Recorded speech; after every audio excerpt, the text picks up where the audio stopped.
તો ભરૂચ અને નર્મદા જિલ્લાની અગ્રણી સહકારી સંસ્થા દૂધધારા ડેરીની ચૂંટણીમાં ભાજપના બે મહારથીઓ વચ્ચે ટક્કર જામી ચૂંટણી ફોર્મની ચકાસણીના અંતિમ દિવસે બંને પેનલના તમામ ઉમેદવારોના ફોર્મ માન્ય રાખવામાં આવ્યા। ભાજપ પ્રદેશ અધ્યક્ષ સી.આર. પાટીલે 17 વર્ષથી ડેરીનું સુકાન સંભાળતા ઘનશ્યામ પટેલની પેનલના 12 ઉમેદવારોને મેન્ડેટ આપ્યું, જ્યારે વાગરાના ધારાસભ્ય અરુણસિંહ રાણાની પેનલના 3 ઉમેદવારોને મેન્ડેટ મળ્યું।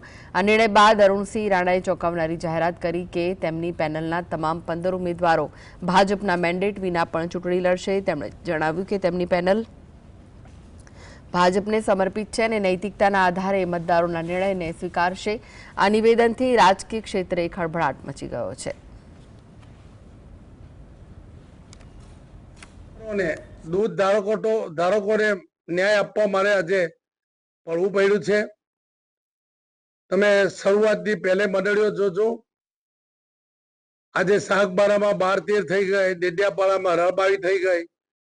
ગરીબ લોકોને સુમૂલમાં દૂધ ભરવા જવું પડે એ બધા જિલ્લાના લોકોની માગણીને માન આપીને દુઃખ થાય છે। ભાજપ સામે લડવાનું, ભાજપ સાથે નથી લડવાનું। લાગણી છે પાર્ટી માટે, એને હું સમર્થન કરું છું, એમની વાતને હું માથે ચડાવું છું।